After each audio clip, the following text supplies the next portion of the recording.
The scariest things aren't the ones hiding in the shadows, but the ones you never realized were in plain sight. It started with a sound, a faint, almost imperceptible click. I wasn't even fully awake when I heard it, half dreaming, caught in that hazy space between sleep and consciousness.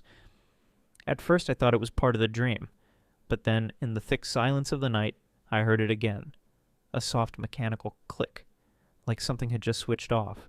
My eyes blinked open, adjusting to the dim glow of the streetlights filtering through the curtains. Everything looked normal. My girlfriend was beside me, her back turned, her breathing slow and steady. But something felt off. I turned my head toward the bedroom door, still closed. The hallway beyond was silent. I reached for my phone, squinting at the time, 2:37 a.m. Too late for her to still be awake, too early for the world outside to be stirring. I should have ignored it, closed my eyes, gone back to sleep, but my mind wouldn't let go of that sound. I sat up slowly, my pulse steady but alert. My fingers brushed against the cool bedsheet as I leaned forward, scanning the room. Nothing seemed out of place. The dresser, the bookshelf, the framed photos on the nightstand, all exactly as they had always been. And then I noticed it. Her vanity mirror. The round, silver-framed mirror she used every morning, sitting just a few feet away. But something about it was different. It took me a second to pinpoint why. The angle. She always adjusted it slightly downward, just enough to catch her reflection while doing her makeup. But now, it was tilted upward, facing our bed. A strange unease coiled in my stomach. I swung my legs over the side of the bed, moving cautiously, as if I were afraid of being watched. The closer I got, the stronger the unease became. I reached out, gripping the mirror's frame, and turned it slightly. Nothing. Just my own tired reflection staring back at me. I let out a slow breath, shaking my head at myself. You're being paranoid. But then, as I was about to step away, something caught my eye. Not in the mirror itself. Behind it. A small, unnatural gap between the mirror and the stand. Just wide enough for something hidden. I swallowed hard, my fingers moving on their own as I lifted the mirror from its base. And there it was. A tiny black camera lens, nestled perfectly in the frame, watching. I stared at the tiny black lens, my breath caught somewhere between my lungs and my throat. The realization hit like ice water to the spine. This thing had been here for who knows how long, watching us, recording us. My mind raced, trying to grasp the implications. Who put it here? Why? How had I never noticed before? My fingers trembled as I reached out, carefully prying the device from the mirror's frame. It was small, almost unnoticeable, disguised perfectly within the silver border. The more I looked at it, the more I felt the walls around me closing in. I turned sharply toward the bed. My girlfriend hadn't moved, still curled up, still breathing softly as if the world hadn't just shifted under my feet. My heart pounded against my ribs as I debated waking her up. But something in my gut held me back.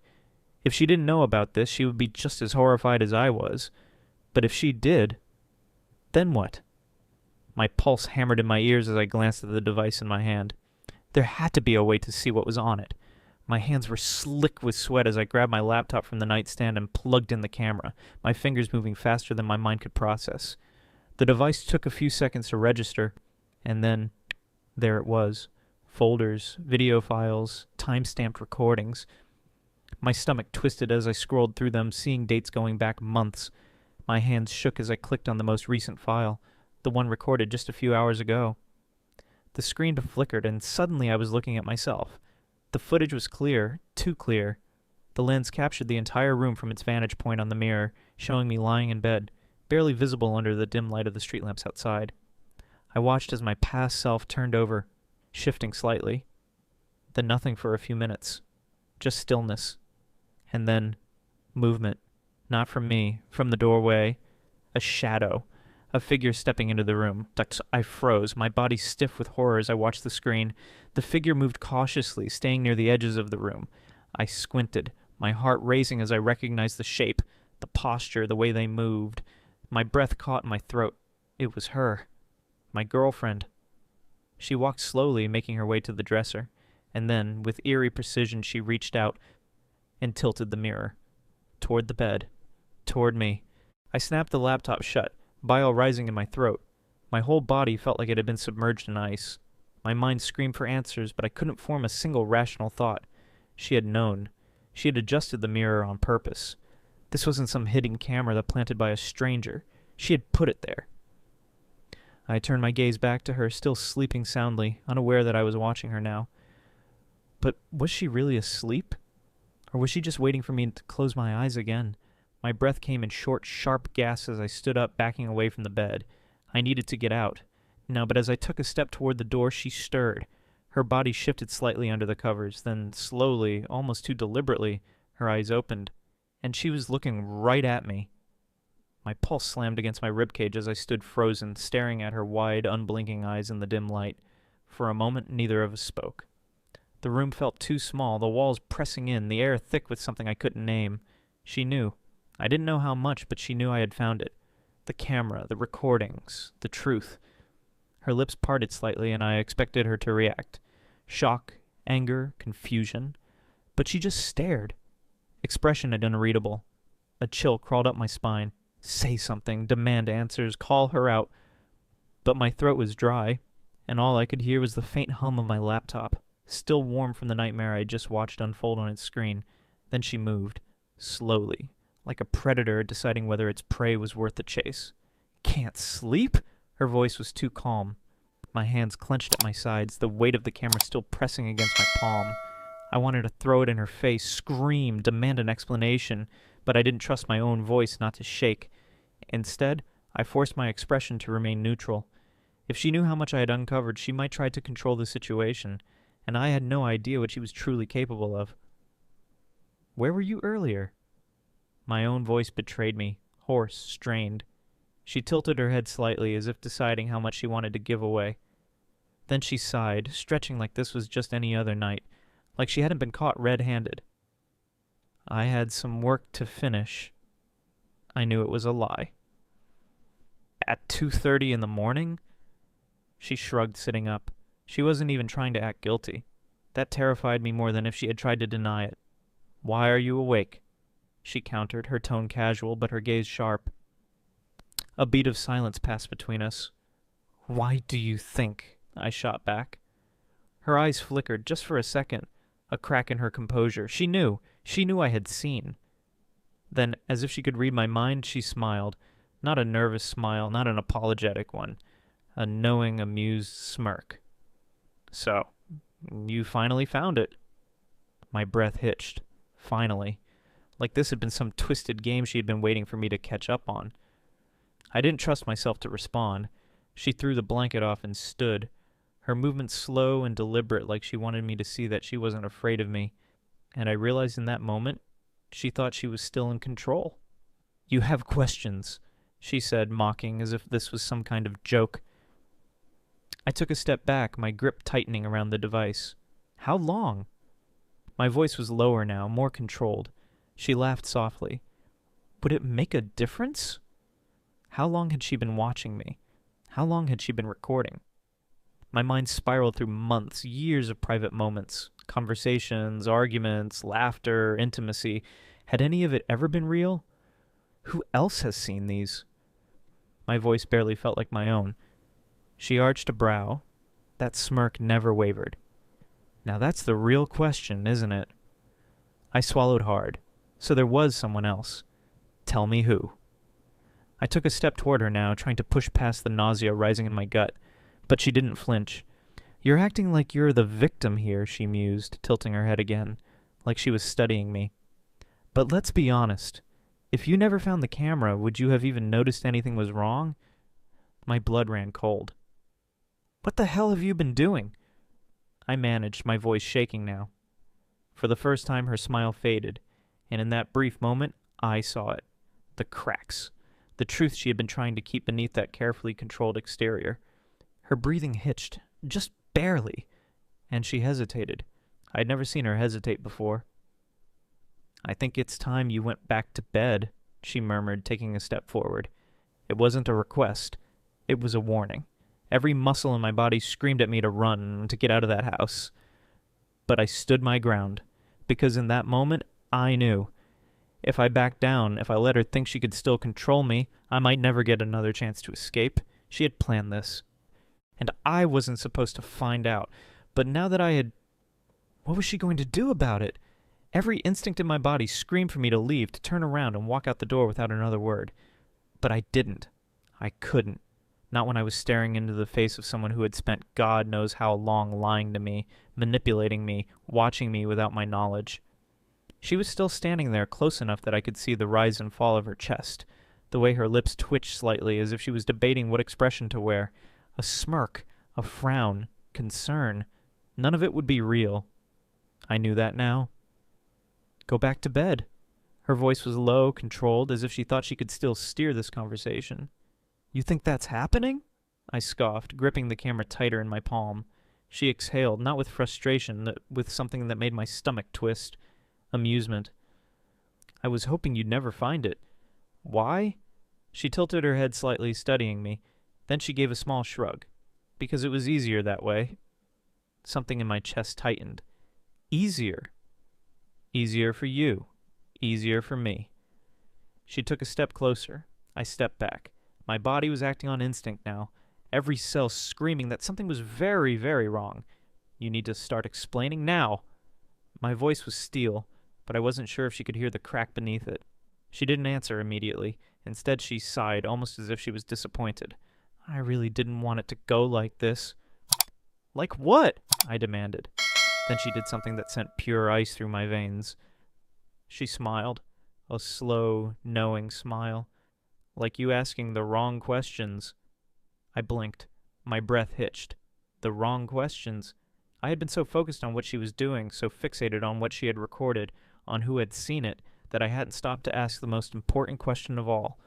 Who else was watching right now? My grip on the camera tightened, my gaze flicking toward the laptop. The screen was dark now, but suddenly it felt like it was glowing, like I could still see my own frozen image staring back at me from earlier. A recording, a replay. But if this thing had been running for months? What if it wasn't just saving files? What if it was streaming? I turned back to her, my chest rising and falling too fast, my pulse slamming in my ears. She saw the moment I realized. And she laughed. There it is, she whispered. I took a step back. Who? I breathed. Who the hell have you been showing this to? She didn't answer, because she didn't have to. There was only one reason she wouldn't panic, wouldn't try to grab the camera, wouldn't make any sudden movements, because she knew. Someone else was still watching. Someone was watching us right now. And she wasn't afraid, because this was part of the plan. I moved. Fast. She did too. I barely saw her lunge before her hands went for my wrist, not for me, but for the camera. I twisted out of her grip, my heart pounding in terror, adrenaline kicking in as I shoved her back, hard enough that she stumbled into the nightstand. I needed to get out. I needed to get away from her, from this house, from whatever the hell I had just uncovered. I spun toward the door, fumbling for my phone, my mind already racing through my next steps. Call someone, get help, destroy the files, find out who else was involved. But then, the bedroom door clicked shut. I froze. I hadn't touched it.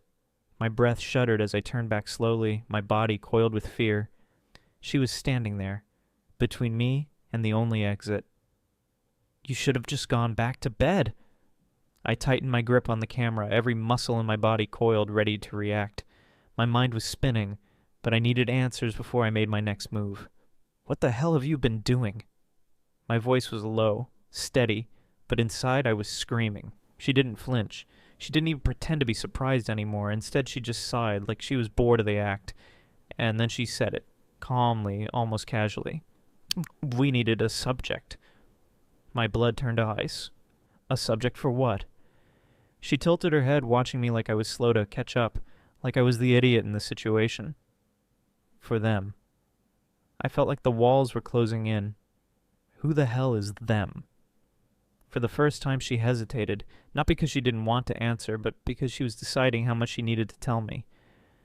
You weren't supposed to find out this way, she murmured almost to herself. Then tell me. She exhaled sharply, crossing her arms. And then, she finally laid it all out. The camera wasn't hers alone. It was part of a test, a long-term psychological study. You think I just woke up one day and decided to spy on you, she said, her lips curling slightly. No, baby, this was planned, and you were perfect for it. I didn't move. I couldn't. You always trusted me. Never questioned a thing. Never wondered why certain things happened the way they did. Why some arguments started out of nowhere. Why you felt like you were losing control of your own thoughts. That was the whole point. I felt sick. You were monitoring me. My voice came out hoarse. Not just me. She shrugged. It's bigger than that. But you? You were one of the best subjects. Completely unaware, completely trusting. Do you know how easy it is to manipulate someone when they don't think they need to be on guard? I wanted to throw up. Who else is watching? Her lips twitched again, that same sick, satisfied smirk. That, she murmured, is the part you really don't want to know. And that was when I knew. This wasn't just about her. I wasn't just being watched. I was being studied. Every argument, every reaction, every moment I had ever second-guessed myself in this relationship, it had all been intentional. You're insane, I whispered. She actually laughed. Remember, I'm just really good at what I do. I took a step back, my entire body screaming at me to get out. I wasn't just dealing with a liar. I was dealing with someone who had been controlling my reality from the very beginning. And now that I know? I asked. She shrugged. That depends on what you do next. I saw it then. The shift in her expression, the calculation. She was weighing her options. And I realized, if I didn't get out now, I might never get the chance. My body went numb. I wasn't standing in my bedroom anymore. I was standing in a carefully designed trap, one I had been living in for years without realizing. She watched me, eyes sharp, waiting. She knew I was panicking. She wanted it. This was just another part of her experiment, another reaction she'd analyze later. Who are they? My voice was barely my own. She smiled. Would it make a difference? She wasn't going to answer, not because she didn't know, but because she knew it wouldn't change anything. What happens now? She exhaled, shaking her head slightly. I don't know. That depends on you. Me? Yes. She stepped closer, slow, deliberate. Do you run? Do you go to the police? Do you pretend you never found out? See, baby, that's the most interesting part. We already know how most people react in situations like this. But you... She tilted her head, watching me like I was her favorite puzzle. You were always unpredictable. I swallowed hard, my entire body tense. She was gauging me, trying to see if I would fight, if I would run, and if I would break. Let me go. Her smile didn't falter. And if I don't? The air shifted. I took a slow step back. She noticed. Her expression changed. The amusement flickered just for a second, replaced by calculation. She had been in control this entire time, but now she wasn't sure anymore. I saw the moment she realized. She didn't know what I was about to do, and that scared her. I moved. Fast. Before she could stop me, before she could grab me, before she could say whatever twisted thing she had planned next. I bolted, ripped open the door, and I ran. Through the hallway, down the stairs, out the front door. My heart was slamming against my ribs, my breath ragged, my mind screaming, get out, get out, get out! But as I reached the street, something terrifying hit me. I had never been safe, because if she had been watching me all this time, then so had they. And I had no idea how far this went. I didn't stop running until I reached my car. My hands trembled as I yanked the door open and threw myself inside, locking it immediately. My mind raced, every nerve on edge, but I forced myself to take a breath. Think. Do not panic. I had proof, the camera, the recordings. I wasn't crazy. This was real. My fingers fumbled over my phone as I dialed 911, my breath uneven. The moment the operator picked up, I forced my voice to stay steady. I need help. I found hidden cameras in my house. I think I was being recorded. The dispatcher took my information, her voice calm but urgent. Do you feel threatened? I looked back at the house. The curtains were still drawn. No movement, but I knew better. Yes. Within 10 minutes, 2 squad cars arrived, their red and blue lights flashing in the dark.